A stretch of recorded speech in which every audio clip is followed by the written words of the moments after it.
है मोहनजोदड़ो की लोगों के धार्मिक विश्वास या मोहनजोदड़ो काल में लोगों के जो धर्म के प्रति उनके क्या विचार थे और उनकी पूजा करने की देवताओं की विधि क्या थी। जब तक हड़प्पन लिपि को पूर्ण रूप से पढ़ा नहीं जा सकता है, क्योंकि बहुत वर्षों की कोशिश के बाद भी अभी स्पष्ट रूप से हड़प्पा की लिपि को पढ़ा नहीं जा सकता है, इसलिए निश्चित तौर पर ये नहीं कहा जा सकता कि ये किस प्रकार के धर्म के अंदर विश्वास करते थे। जो जानकारी इतिहासकारों ने एकत्रित की है वो खुदाई में मिले हुए मुद्राएं या मूर्ति है या मोहरे हैं, तावीज हैं, उनके आधार पर जो है ये कोशिश की गई है कि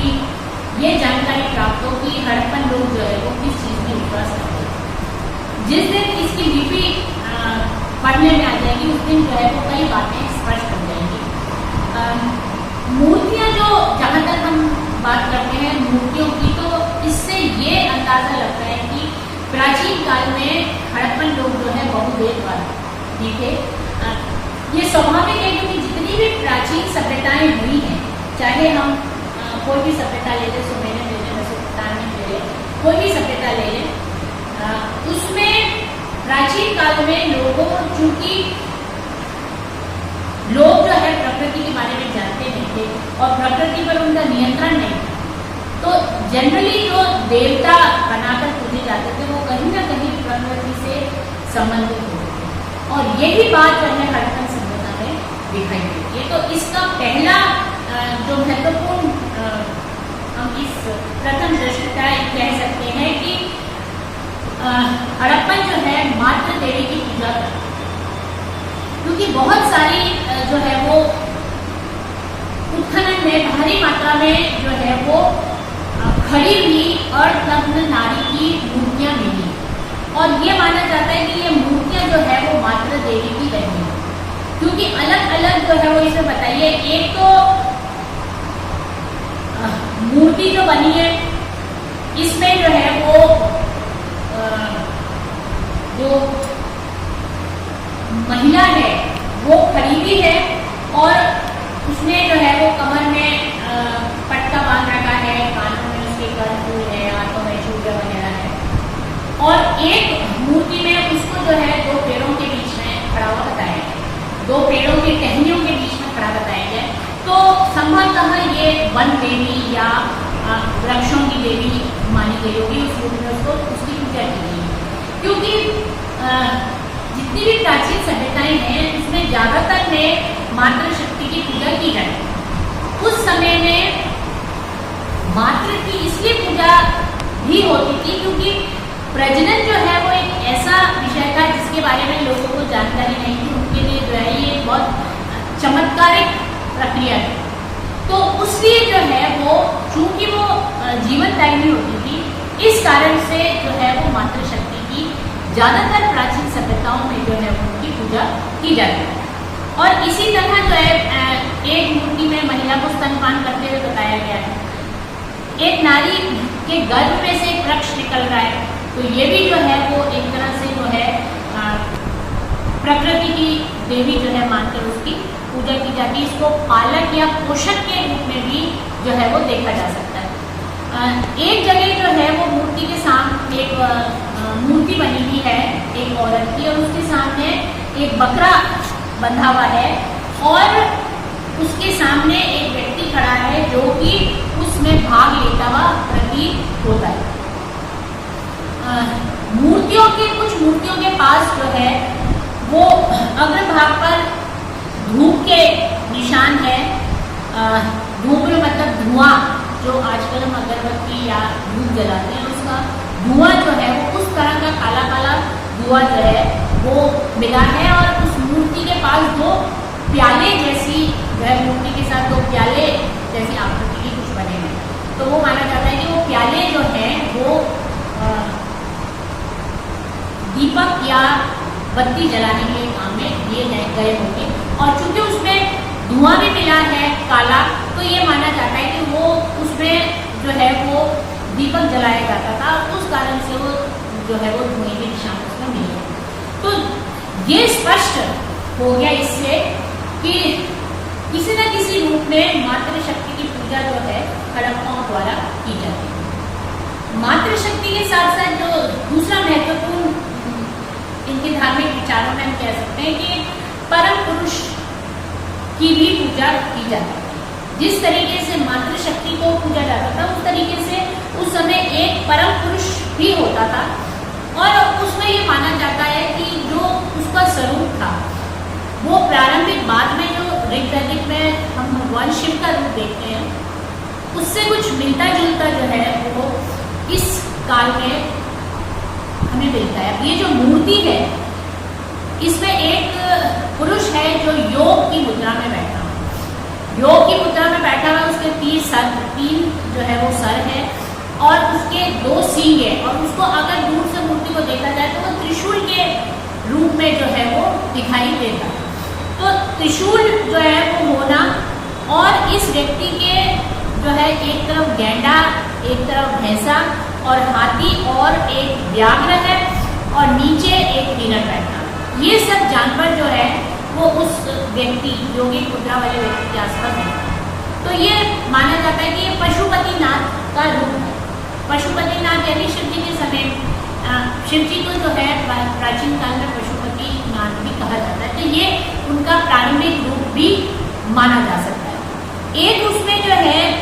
एक और मूर्ति मिली है जिसमें एक व्यक्ति बैठा हुआ है और योगासीन है, और उसके व्यक्ति के आसपास जो है वो सांप बैठे हुए। तो इससे अचानक से जो है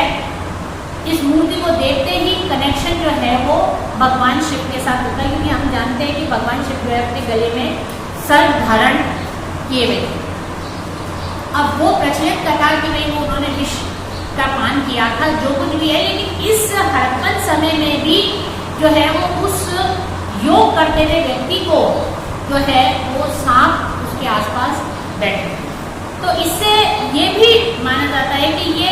भगवान शिव का जो है वो एक प्राचीन रूप है। ये जिसको कहना चाहिए किरात वेशधारी, जिसको हम कहते हैं किरात वेशधारी भगवान शिव। तो इसमें इतना स्पष्ट हो जाता है कि हड़प्पन लोग भी एक परम पुरुष की उपासना करते थे,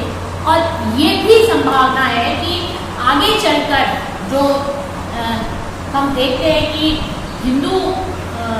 या आर्यों में जो शिव जी का रूप आया है वो यहीं से आया है या नहीं, इसके बारे में निश्चित नहीं कहा जा सकता, लेकिन ये संभावना जो है वो जरूर बनती है कि